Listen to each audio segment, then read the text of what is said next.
Muy buenos días, bienvenidos y bienvenidas, como siempre, este es su espacio Periodismo y Sociedad. Cada mañana este conversatorio horizontal. En él trataremos los temas de actualidad y, como siempre, con la ayuda de Dios, reclamamos, solicitamos encarecidamente su comprensión para que nos unamos esfuerzos, porque hay que construir una sociedad mejor, pero para todos, hasta para los que están bien ahora, en esa parte. Hoy tenemos una entrevista y también viene el economista Julio Caminero. Entonces vamos a hacer un resumen de las cosas que están pasando. En la mañana de hoy, el doctor Andrés Bautista García, expresidente del PRM, quien ha sido enviado a juicio por el juez Ortega Polanco, tiene una rueda de prensa. Pienso que es la primera de los inculpados, de los enviados a juicio, que tiene esa actividad. Más sin embargo, han sido varios los juristas que han cuestionado con profundidad y sobre todo con mucha profundidad profesional el fallo. Porque resulta que algunos juristas han levantado la bandera, la idea de que ese caso ocurrió hace más de 10 años y en términos de lo que es la Constitución, la prescripción de la ley, aquel principio que es ya universal, beneficia a los inculpados. El juez, no tengo el dominio jurídico, buscó un subterfugio ahí y lo justificó diciendo que el crimen de corrupción no prescribe, y con eso toma una decisión que es prácticamente ya una ley, porque ya es jurisprudencia, aunque eso puede ser atacado ante el Tribunal Constitucional. No sé qué es lo que tienen los abogados y el doctor Andrés Bautista, porque no lo he conversado, pero leyendo lo que dice Cristóbal Rodríguez y lo que dice Nacer Perdomo, este fallo tiene muchas falencias, tiene muchos huecos por donde puede ser atacado. Vamos a esperar qué es lo que dice y qué es lo que plantean ellos hoy para hacer las cosas. En el ámbito político, ustedes saben que lo que está de moda es el asunto de la reelección y esta rebelión que para muchos pasó de las rayas. Ayer la mayoría de los que habló, de la gente que habló del gobierno acusó al doctor Leonel Fernández y su grupo de estar patrocinando un desorden y unas manifestaciones que si él fuera presidente no lo permitiera o no lo permitiría. Pero él está en la oposición, dicen ellos que están en la oposición. Hay una coincidencia en lo que ayer dijo Elpidio Báez aquí, y una de las que dijo Reinaldo Pared en presencia del presidente de la Cámara,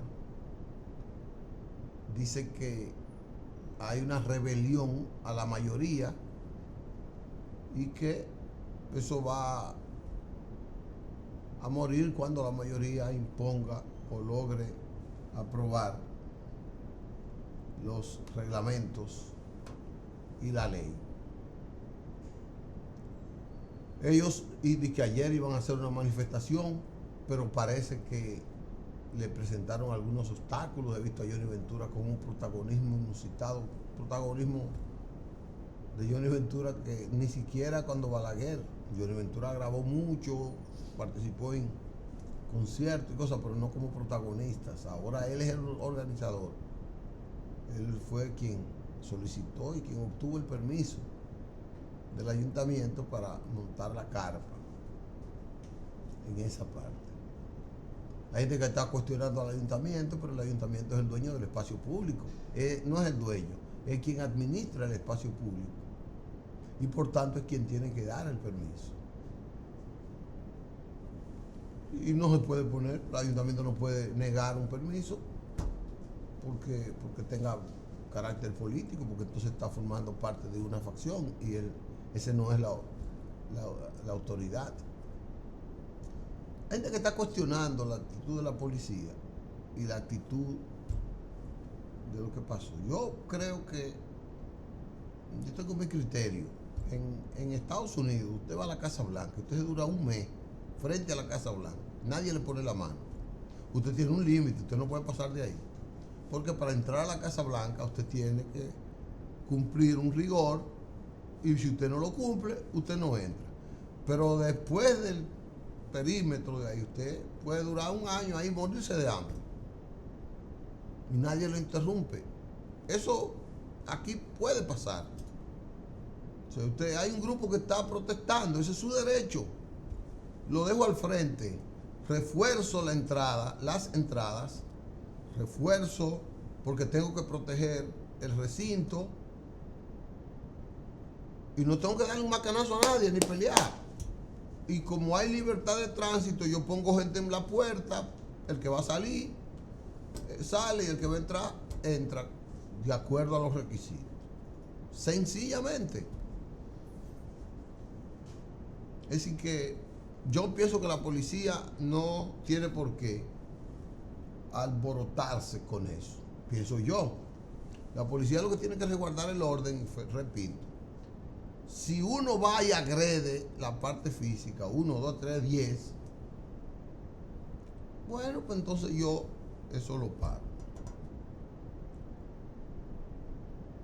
Pero repito, eso, yo me imagino que eso no va a seguir, porque yo no creo que el equipo de Leonel Fernández, que quiere ser presidente, sin el PLD lo va a hacer. Y sin Danilo no lo puede hacer. Nunca he visto como inteligente este desafío al presidente de la República. Nunca lo he visto. Suponiendo que Danilo cambie, porque Danilo merece, dice él, que es un derecho, que le cambie la Constitución para que él pueda volver en el 2024, cuando él crea. Y decidiera no aspirar ahora.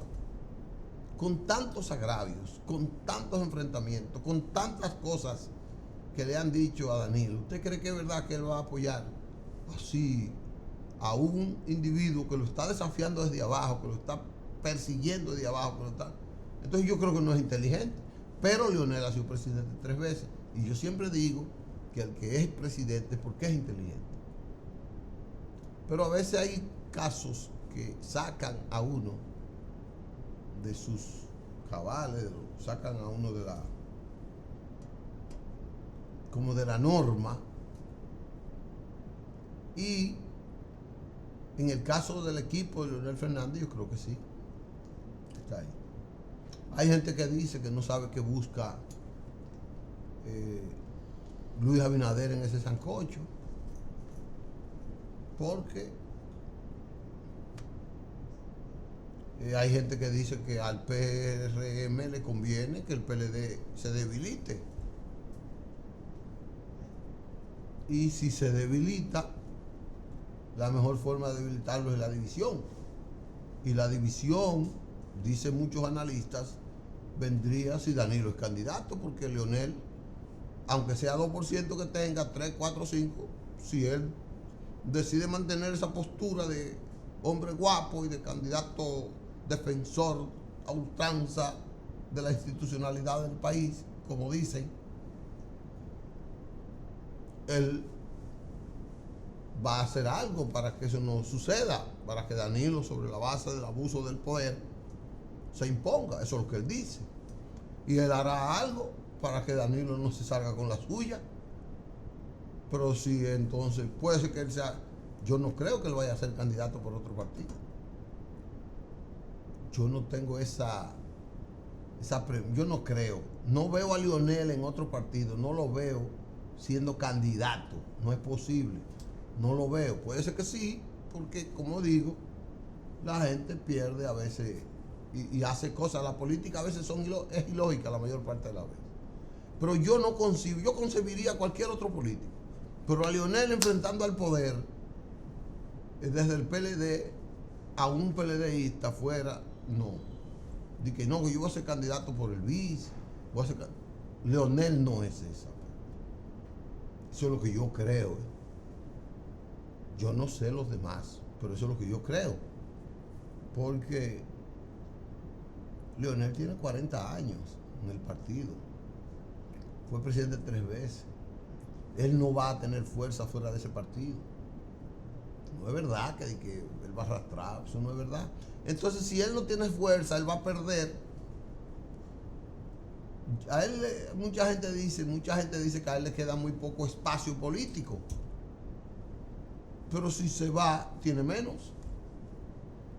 Entonces, dentro de la lógica, yo que no soy tan inteligente, que no soy tan político, que no veo muchas cosas, como decía el doctor Peña Gómez, yo no veo más allá de la curva.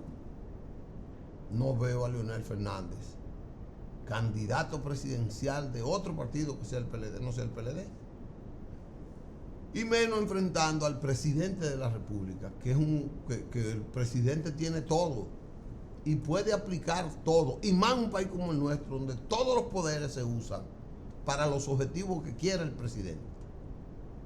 Porque es una institucionalidad débil, endeble. O sea, es una institucionalidad que la puede manejar el poder como crea. Y aquí todo se podrá hacer. Todo es si un presidente quiere hacerlo. Entonces Leonel no se va a arriesgar a enfrentar al poder porque él lo conoce. Él sabe porque él lo ha usado. Todo lo que le están haciendo a él lo usó todo. Todo, él lo está usando, todo, hasta la misma cambio de la reelección, todo eso, porque él lo hizo todo eso. Entonces él no va a ser tonto. Pienso yo. Él no va a ser tan tonto de ser candidato presidencial por otro partido para sepultarse, de que por el honor, que es muy bueno luchar por el honor, decía Duarte, un hombre sin honor es un hombre sin principio. Y un hombre sin principio es un azote. Y entonces él tiene que preservar su honor y tiene que preservar su figura, que es muy importante. Muy importante en esa parte. Así es que vamos a ver lo que va a pasar con el asunto del Congreso. Dicen los danilistas que tienen los votos seguros. Es otra cosa.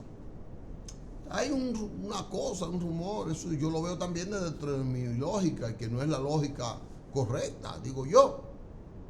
No, que van a comprar y que van a esto. Primero, no es tan fácil comprar un legislador ahora, porque hay muchas restricciones, muchas amenazas que cualquier legislador no se atreve a evidenciar que lo han comprado.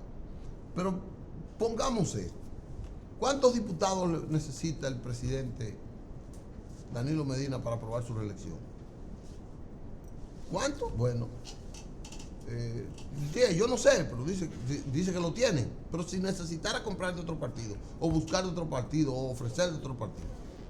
Pero es más fácil los que están dentro de su partido, porque yo le pregunto, si usted fuera diputado y usted ve que Leonel no tiene futuro y su carrera en el PLD se va a ir añicos si usted decide enfrentar la realidad. Usted que es un PLDista, que quiere ser diputado, que tiene seguidores en su pueblo y que por encima de Leonel usted va a seguir siendo. Usted va a irse con Leonel al suicidio siendo usted legislador. Usted reflexiona. Y yo pienso que al gobierno le es fácil reflexionar o hacer reflexionar a los de su partido de mil maneras, porque van a seguir en su partido, van a ser candidatos otra vez. Y no es verdad que si se van, eso es mi lógica, van a romper. Entonces yo no tengo dudas de que para el grupo del gobierno son sacar 10 o realinear, no son sacar 10 o 15 legisladores de esos que están impertérritos. No creo que eso sea tan difícil. No creo. Vamos a ver. Yo sé lo que le estoy diciendo, yo sé lo que le estoy pensando. Yo sé porque si yo fuera del PLD y yo sé que me van a sacar del PLD y me voy a ir y no puedo ser diputado por ningún otro partido y yo no voy a ser más político y yo quiero seguir siendo político, yo me voy a suicidar en eso. Por una causa que es la misma, porque es lo mismo. Leonel no está defendiendo nada diferente. Leonel lo que quiere es él subir, y quiere bajar a Danilo. Y él va a hacer lo mismo porque él se va a reelegir si sube otra vez. Él está en contra de la reelección, pero él se va a reelegir si sube otra vez. Por tanto, no es un problema de principio lo de él.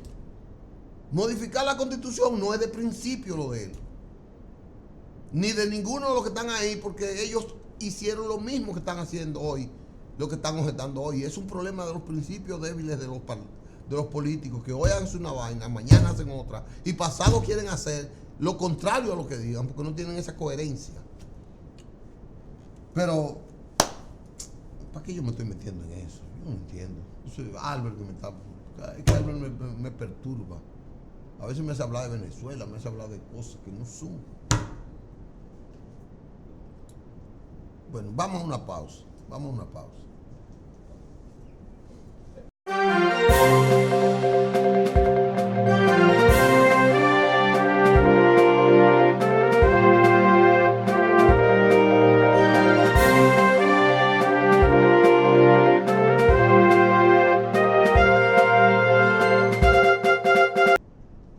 Bien, regresamos con ustedes, como todos los miércoles aquí. Buenos días. El mejor economista del mundo. Gracias. Pedagogo, dedicado a enseñarle al pueblo las cosas. ¿Qué hay, José Julio? Bueno, vamos a hablar hoy de las perspectivas del sector externo de la economía dominicana. Hay que darle seguimiento. Las perspectivas de la economía dominicana del sector externo de la economía dominicana, más bien de las cuentas externas de la economía de tal, cuáles son las perspectivas de cómo podría cerrar la balanza de pagos. Traducimos esto al español o lo traducimos a un lenguaje. Eso no tiene que ver con balanza comercial también. Es la cosa, lo traducimos a un lenguaje que se entienda. Está creciendo la tensión entre los Estados Unidos e Irán por el tema del enriquecimiento del uranio. Hace 2 semanas, menos de 2 semanas, quizás menos de 10 días, Irán bombardeó 2 flotas que cargaban petróleo, 2 barcos de carga en la zona del Golfo. Un barco era japonés y otro barco era de otro país del mundo árabe. La semana pasada, entonces, Irán derribó un dron, es decir, un avión no tripulado de los Estados Unidos acusando a Estados Unidos de violar territorio de Irán. Y esto ha generado una serie de tensiones, de reacciones por parte de Donald Trump, que no reaccionó con paciencia, como se dice, y después unas reacciones de John Bolton, el consejero de seguridad del Donald Trump, que le dijo a Irán de que no confunda la prudencia con debilidad. Posteriormente, Donald Trump entonces endureció las sanciones contra Irán. Ya lo hizo contra el líder de Irán. Tú sabes que tiene una estructura de gobierno diferente a la que nosotros conocemos. Entonces le puso sanciones a Irán, y esto ha determinado una subida que solamente el viernes el precio del West Texas, el precio del barril del petróleo West Texas subió un 5%, cerró en $57.50, es decir, tuvo una subida de casi $3 de un día para otro. Es una subida muy alta y fue fruto de ese conflicto. ¿Por qué nosotros decimos que hay que darle seguimiento de cerca a las perspectivas de las cuentas externas de la economía dominicana? Porque si usted combina una tendencia hacia arriba del precio del petróleo con un daño significativo al sector turismo vía esta campaña contra el sector turismo de la República Dominicana como consecuencia de algunas muertes por causas naturales que se han producido en el país, pero que están causando mucha resonancia, mucho ruido en el principal mercado turístico de la República Dominicana, que es el mercado de los Estados Unidos, como decía el ministro de Turismo Francisco Javier García. Voy a poner con Javier Castillo, pero Francisco Javier García. El país recibe al año 2.7 millones de turistas procedentes de los Estados Unidos, que es entre el 30, millones. Sí, porque es entre el 30 y el 35% de alrededor de 7 millones de turistas que nos visitan al año, procedentes de los Estados Unidos. Y la campaña más fuerte se está haciendo allá porque los ciudadanos que han muerto por causas naturales, se ha determinado, son estadounidenses. Entonces, sí. Pero son unos chines. Bueno, sí, porque incluso es menos, mucho menos de lo que había ocurrido en años anteriores, en el periodo 2011-2015. Eso lo planteó el propio Departamento de Estado. Pero sin embargo, hay una campañita, no sé en qué magnitud, se dice que se han suspendido algunos vuelos, que se han cancelado algunas reservaciones. No. Te digo, no he oído que se haya cancelado vuelos. No se ha planteado eso, no sé en qué magnitud. Entonces, si tú tienes que tú en el año 2012 cerraste con un déficit en la cuenta corriente de la balanza de pago de 3.880 millones de dólares, y que eso se redujo a 133 millones de dólares, ese déficit de la cuenta corriente de la balanza de pago, como consecuencia de que en el 2012 el barril del petróleo cerró a $84, en el 2015 cerró a $47 el barril. Pero, ¿qué ocurre?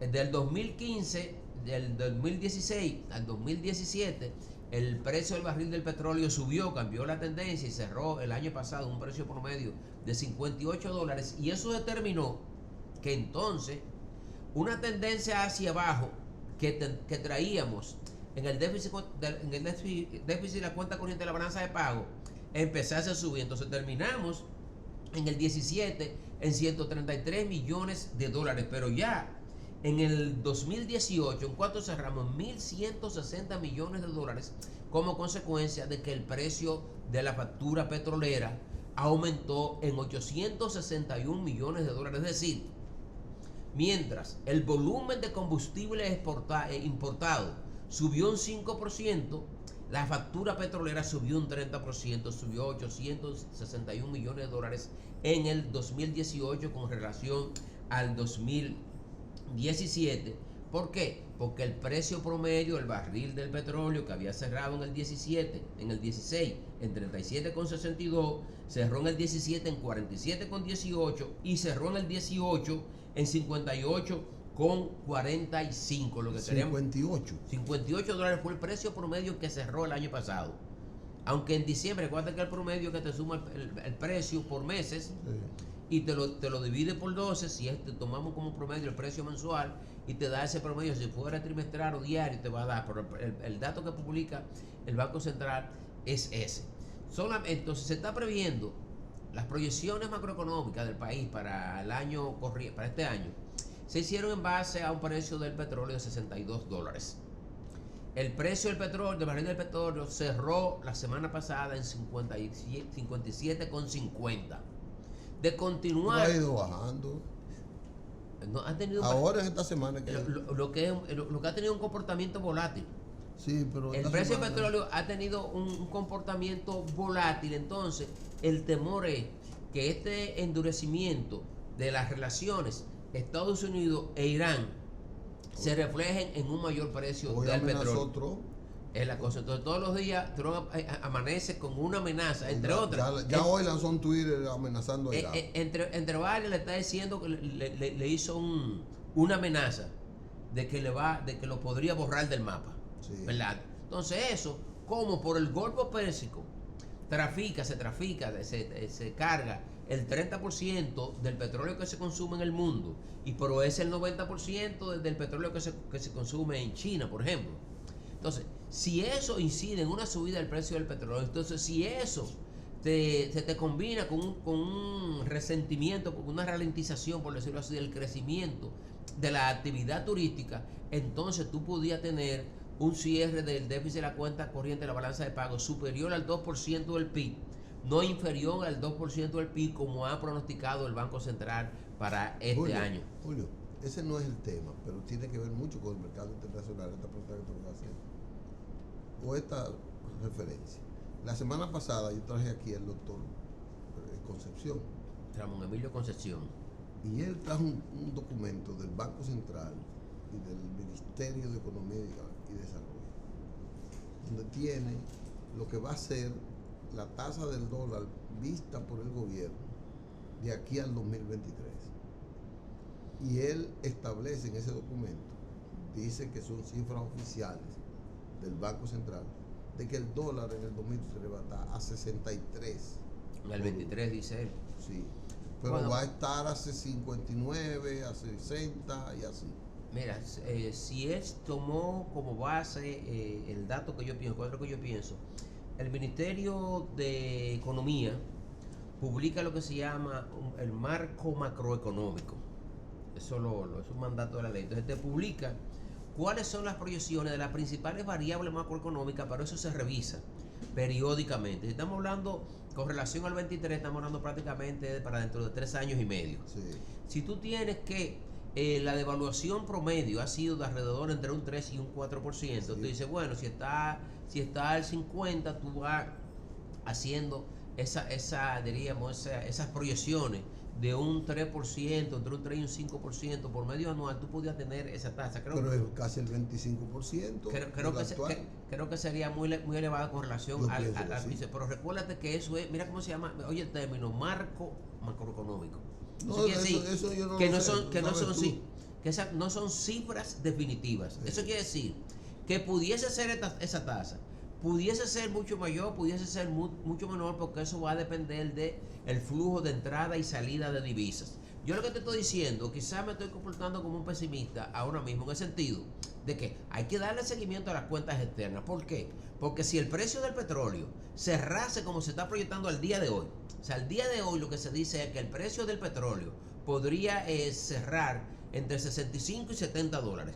Eso por encima de las proyecciones que tenemos en la Ley General de Presupuestos, donde se establece cuál es el precio del petróleo que se contempló, que fue 62 dólares con 90 centavos. Si cualquier precio por encima de ahí nos afecta, por debajo de ahí nos favorece. Si un precio así tan alto te va a incidir en una ralentización del crecimiento.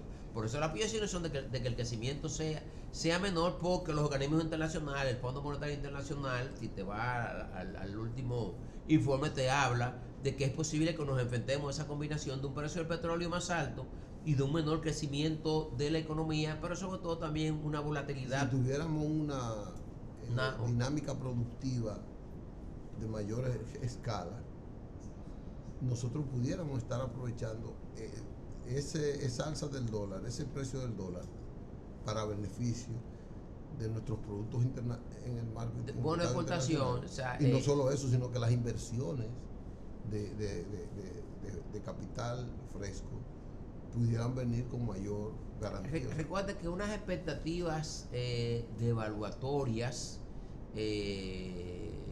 no te generan. No son halagüeñas. No, es la cosa, no son halagüeñas para la inversión. Sí, tú debes tener lo que se llama una moneda, tu moneda estable y que no esté apreciada ni depreciada. Cualquiera de las dos te puede provocar situación. Claro está, una moneda devaluada te favorece al sector exportador y viceversa. Una moneda apreciada entonces te perjudica al sector exportador, porque una moneda apreciada entonces beneficia las importaciones en detrimento de la estabilidad, porque te permite proyectar con mayor seguridad y a mayor tiempo. Sí, entonces una devaluación por encima del promedio, por ejemplo, eso es solo una estimación, eso es una reflexión que yo le digo. Si a nosotros se nos combina que el turismo, en vez de crecer a la tasa que ha estado creciendo, se estancase este año, quiere decir que tú, en vez de recibir 7.500 millones de dólares de divisas, el sector turismo recibiría menos. Si eso tú lo combinas con que tú tendrías que pagar una factura petrolera mayor, entonces tú tendrías una situación que te va a afectar la balanza de pago, tú vas a tener menos entrada de divisa, mayor salida de divisa, entonces tú vas a tener un desbalance que ¿cómo tú lo vas a resolver? Bueno, a través de una devaluación mayor. Y si no es a través de una devaluación mayor, entonces sería a través de un endurecimiento de la política monetaria, es decir, políticas de mercado abierto, del mercado central, del Banco Central, para evitar que la tasa de cambio se salga dentro de esa meta que se establece el Banco Central de que la devaluación no supere un rango de un 3 a un 5%. Entonces, un endurecimiento de la política monetaria lo que tendría la consecuencia de subir la tasa de interés. Y al subir la tasa de interés, entonces te va a afectar la inversión, te va a afectar la generación de empleo. Ahora que uno ve esta situación así, uno dice, bueno, quizá por eso fue que el Banco Central, actuando como oráculo, ¿qué hizo? Se adelantó y aplicó una política de expansión monetaria liberal el día pasado 29.000 millones de pesos para poder contrarrestar esto. Porque, oye, si el precio del petróleo se dispara, si las expectativas son de que la economía va a crecer este año por debajo del 7% que había crecido el año pasado, es decir, que crecería entre 5 y 5.5%, eso era sobre la base del precio del petróleo de hace 2 meses. Pero sobre la base ahora de un precio del petróleo alrededor de $60, entonces el crecimiento sería menor, porque ahora mismo, con esta sequía que tú tienes una combinación de sequía, de un calor muy fuerte que te ha incrementado, dice Rubén Jiménez Bichara, en un 20% la demanda del sector eléctrico. Tú tienes unos apagones, ¿verdad? Entonces, muy prolongados. Entonces tú vas a tener que buscar más recursos en subsidio al sector eléctrico, porque vas a dejar los apagones en 6 horas. Seguro. Si tú quieres apagones de menos de 6 horas, entonces le hicieron una pregunta a Rubén Jiménez Bichara, que es el vicepresidente ejecutivo de la Corporación Dominicana de Empresas Eléctricas Estatales. Le dijeron, bueno, a la ADI, Asociación Dominicana de la Industria Eléctrica, dice que tiene energía disponible. Le dijo, sí, eso es como cuando en una línea aérea le dice que hay asientos disponibles. No, pero en primera línea, en primera... está muy caro. En primera ahí, el VIP. El asiento VIP, que tú sabes que es carísimo. Lo que quiere decir es que sí, si quiere tener el país encendido, porque ahora hay sectores que están recibiendo apagones de 6 a 8 horas y hasta más. Me preocupa que hay muchos sectores que están protestando. Claro, porque que tú tienes un calor. Porque además, si tú tienes mucho calor y reacciona la energía, sí, entonces pues imagínate, porque la gente se pone un abaniquito, pero oye, estos calores, para que estás en el medio, son unos calores infernales. Eso es por el lado de las cuentas externas, las preocupaciones que yo entiendo que debemos tener, porque yo hice como si fuera una reglita de 3, y la conclusión a la que llegué es que por cada dólar que sube el petróleo, la factura petrolera aumenta en $76. O sea, por cada dólar que sube el precio del barril del petróleo en los mercados internacionales, la factura petrolera del país sube en $76. La factura petrolera. Entonces, cada dólar 76 tenemos que gastar más. Tiene que gastar más. Entonces, ¿en cuánto te sube el déficit en la cuenta corriente de la balanza de pago? En 91, porque tú lo que estás diciendo es que Sí, el déficit, la cuenta, si la factura petrolera te aumentó en $861 cuando el precio del barril del petróleo te subió aproximadamente $11 de un año a otro. Wow. Entonces tú, cuando tú No haces la división, eso. cuando tú haces, te dice cómo te afecta la subida del precio del petróleo en los mercados internacionales. Si nos quedamos en el terreno internacional, vamos a hablar de impuestos.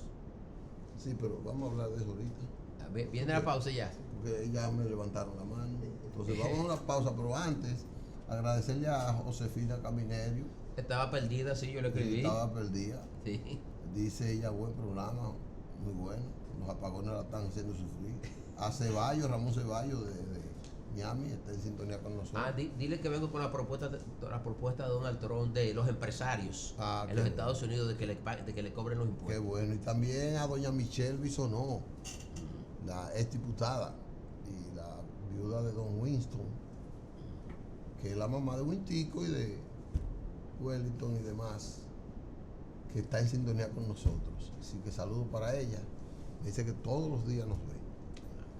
Vamos a una pausa y venimos de inmediato con Julio Caminero y su disertación económica de los miércoles.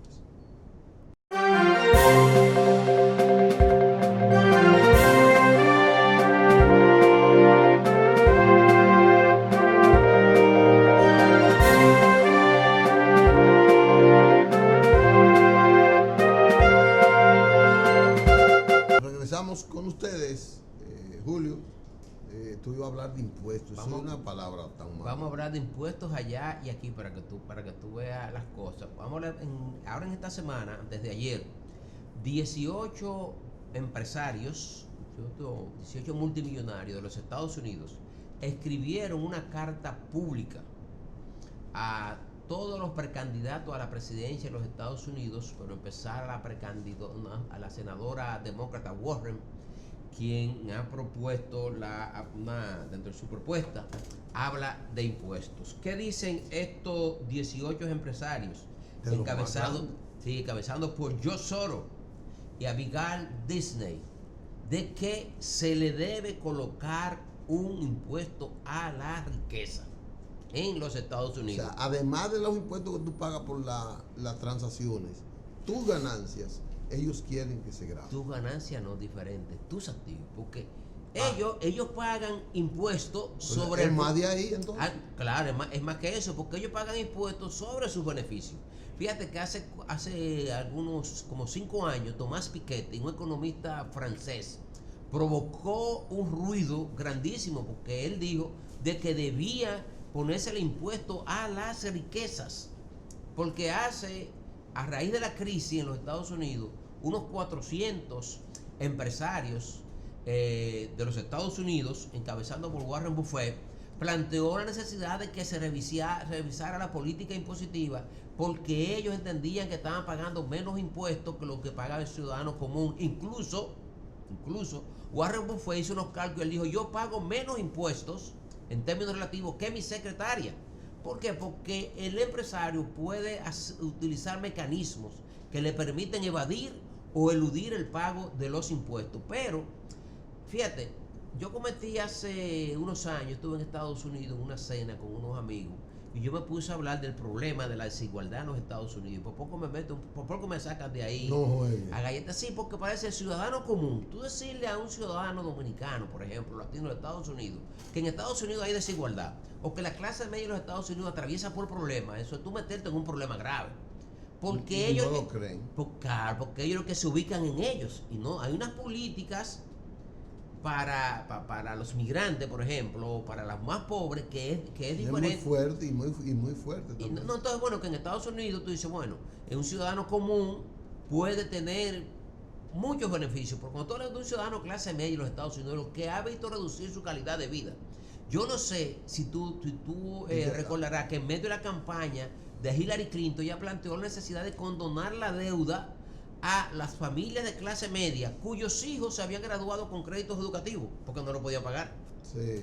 Entonces hay un proceso de desigualdad creciente en los Estados Unidos, y empresarios visionarios, politólogos, sociólogos, economistas visionarios dicen hay que entrarle a eso, ¿por qué esta brecha no puede seguir aumentando? Bueno, pues este grupo empresario, claro que está diciendo, no, nosotros queremos que ya a partir de ahora usted nos aplique impuestos a la riqueza. ¿Cómo que le llama eso? Un impuesto especial. O como sería un impuesto especial. Ellos lo que dicen es, miren, usted a partir de ahora nosotros queremos que la familia que tenga 50 millones de dólares en activo, usted me le aplique, estaría exonerada. Ahora, después de 50 millones de dólares en activo, esa familia tendría que pagar el 2% de su riqueza. De que sobrepasa los 50 millones. Sobrepasa solamente por tú ser rico, va a pagar un impuesto. Eso independiente de lo que tú vas a pagar por el flujo de tus beneficios. Por eso luce como absurdo, como Tú lo piensas que es absurdo, pero ellos lo están planteando precisamente para que se adopten políticas, ¿verdad?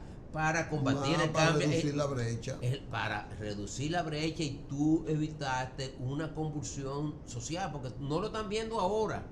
Es que eso está creciendo, es que economistas como Joseph Stiglitz, Paul Krugman y otros premios Nobel de Economía han escrito cómo se ha ido ampliando la brecha entre ricos y pobres en los estadounidenses. Me trae a colación un término que usaba el doctor José Francisco Peña Gómez.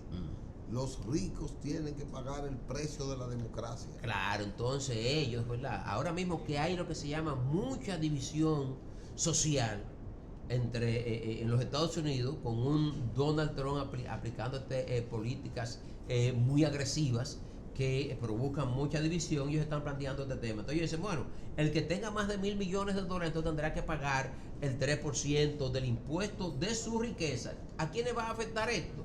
Esto en los Estados Unidos se dice que afectaría a unas 75,000 familias. Estados Unidos tiene 327 millones de habitantes. Eso te dice a ti qué tan concentrado está el ingreso de los Estados Unidos. En el 2014, Joseph Stiglitz... ¿Y qué tanto es la brecha? ¿Y qué tanto es la brecha? En el 2014, Joseph Stiglitz te escribió un artículo que ya lo cita todo lo que escribe sobre el problema de la desigualdad, que dice, del 1%, por el 1% para el 1%. ¿Qué es lo que está diciendo? Que los Estados Unidos, los presidentes, están gobernando para el 1%. Entonces, ese 1% que concentra la riqueza en los Estados Unidos, para la inmensa minoría, es la cosa, y que la concentra en el mundo. O sea, ese 1%, el 1% más rico de los Estados Unidos, detiene aproximadamente el 50% del PIB mundial. Wow. Y somos un planeta donde habitamos 7,000 millones. Porque es una concentración de capital que se extrapola, que sale de los Estados Unidos. Se extrapola y se hereda. Por eso, y tiene impacto. Por eso ese economista que causó mucho ruido, Tomás Piketty, planteó de aplicar impuestos a esa herencia, impuestos a la riqueza, si tú quieres, ¿verdad?, que el sistema económico, que el modelo económico, político y social que conocemos permanezca tal cual lo conocemos hoy. Porque de seguir incrementándose la desigualdad en el mundo, al interno de los países y entre países ricos y pobres, tú lo que tienes es un planeta amenazado. Sobre todo que en Estados Unidos no estaría mal porque la corrupción allá está muy controlada. Allá es diferente, allá lo que tú tienes son... Aquí tú los ricos dicen, yo mejor prefiero no pagar impuestos porque... No, bueno, precisamente aquí se acaba de publicar una encuesta que hizo CID Latinoamérica, que es la misma Gallup, pero para la región, donde dice que el 74% de los contribuyentes dominicanos considera que hay evasión en el país. Y cuando se habla de los grandes contribuyentes, entonces este porcentaje se eleva a un 84%. Es decir, que el 84% de los grandes contribuyentes entiende que hay evasión en el país. Se ha estado haciendo mucho en los últimos años, sobre todo en esta gestión de Magín Díaz, en el tema de mejorar la administración tributaria para reducir la evasión y la elusión, porque es mucho... La elusión es que hay leyes de incentivos. Como hay leyes de incentivos, de exenciones fiscales, los empresarios hacen uso de ese mecanismo que se denomina en términos técnicos elusión. Eludir. Entonces, por eso vienen los programas de educación. Sí, es la cosa. La responsabilidad social. Es la cosa. Que si yo ayudo a curar a una persona, ya me reducen. Claro. Porque la gente cree que los empresarios dan esos cuartos. No, ellos que dejan de entregárselo al Estado y te lo dan a ti. Se plantea para este año, pero pues son 220,000 millones de pesos que hay en exenciones fiscales. ¿Cómo? 220,000 millones de pesos de exenciones fiscales, son casi un 6.5% del PIB. Si tú reduces esas exenciones a cero, tú tienes 220 mil millones Pero de pesos. tú estás hablando de casi 5.000, ¿cómo es? 4.500 millones de dólares. Pero eso es demasiado dinero. Pero ojo, el 50% de esas exenciones son bienes y servicios de la canasta básica que no pagan el ITEVIS. Que cuando tú te planteas de que hay que reducir esas exenciones, entonces tú lo que estás diciendo es de manera indirecta que hay bienes y servicios que hoy no pagan el ITEVIS que tendrían que pagarlo. Por eso es que si se va a eliminar eso, pienso yo, tiene que ser de manera gradual y sobre la base de un estudio profundo, porque tú tienes un 25% de esas exenciones, por ejemplo, es importaciones de combustibles para plantas de empresas. Eso en no ese está caso muy transparente. y no está transparente. Por lo tanto, tú lo que tienes que, ¿verdad?, transparentar eso, hacer un estudio serio y profundo y ver qué parte de esas exenciones se pueden eliminar y cuáles no. Porque si las reduces a cero, tú te vas a poner muchos bienes y servicios a pagar impuestos. Tú ves. Ahora, tú tienes que reducir la evasión del impuesto sobre la renta, porque es del 60%. Del impuesto sobre la renta. O sea, tú tienes que seguir haciendo esfuerzos. O sea, la gente que paga impuestos sobre la renta paga más que lo que se gana. Bueno, vamos a decirlo de otra manera. Lo que yo quiero decir ahora es que el impuesto sobre la renta, que es aproximadamente el 25% de los beneficios de los contribuyentes que debieran pagar 25 de cada peso, o más bien 60 de cada 100 empresarios físicos o personas físicas o empresas que tienen que pagar el impuesto sobre la renta, no lo pagan. Viéndolo de esa manera, o viéndolo de otra manera, de cada 100 pesos que debiera cobrarse impuestos sobre la renta, solamente se cobra 60. Y en el caso del ITEVIS, de cada 100 pesos que debiera cobrarse, solamente se cobra 60. O sea, es al revés. ¿Del ITEVIS? Del ITEVIS. No, no, porque esta nueva modalidad de impuesto interno obliga a que todos los comerciantes... Sí, pero siempre hay evasión. O sea, todavía la evasión en el ITEVIS es de un 40%, que es muy alto. ¿Aún con todos esos controles? Aún con todos esos controles, sí. Aún con todo, sí, es de un 40%, aún todos esos controles es bien elevado. O sea, se siguen haciendo esfuerzos y hay que profundizar esos esfuerzos. Porque yo digo que el que no reporta el ITEVIS a nosotros cuando lo roba. Como que sí, al final es a nosotros. Y los beneficios son de él. Es la cosa. El asunto es que se queda con ese beneficio particular. O sea, porque uno paga como quiera el impuesto. Sí. Pero como no está reportado el ITEVIS, él se queda con él. Se queda con eso. Me lo está robando a mí de manera individual. Uno cree que es a uno que se lo está robando. Sí. Se lo está robando al Estado. Pero como que como quiera lo paga. se lo roba al Estado, se lo roba al país. Nos están haciendo muchas señas. Todavía nos quedan 10 minutos. Bueno, pues entonces. Sí, es así. Entonces, eso, mira, tú estás hablando de la balanza comercial. A mí me impactó mucho. Yo escuché en un programa, Los Sabios en la Z, que dirige Ramón Albuquerque, al embajador de Japón. Y se veía como que el embajador de Japón estaba haciendo ese trabajo. Pero el papel de un embajador es ir a buscar los nichos comerciales en cada país, claro, donde representa. Bueno, el papel de un embajador es el vendedor de su país en el lugar donde él está. Entonces, él tiene que vender a su país, en el caso nuestro, no solamente como destino turístico de sol, playa y arena, sino también los bienes y servicios que se pueden exportar hacia allá. Yo he hablado con varios embajadores dominicanos, sobre todo lo del periodo 2000-2004, que fue donde uno tenía más confianza. Y me decían el esfuerzo que tenían que hacer. Yo fui a Europa y hablé con ellos. Y cada rato ellos tenían una reunión con un centro de negocio, con un grupo comercial, claro, con un empresario. Porque es a través de la embajada.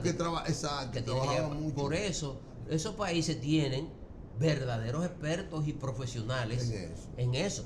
No una persona que se le paga para que esté aquí. Mira, vamos a regalarle. Ahora sí pasaron los 10 minutos. No, vamos a regalarle todos 2 minutos a que no se muera. Señores, Julio Caminero, como siempre, dando cátedra aquí. Nos gusta, a ustedes les gusta, yo sé que les gusta mucho. Yo quiero agradecérselo a Julio y felicitarlo por esa capacidad pedagógica con la que él explica, porque dice que entender a un economista es como escuchar a un gato hablar claro. Señores, nos veremos mañana, si Dios quiere, en otro programa.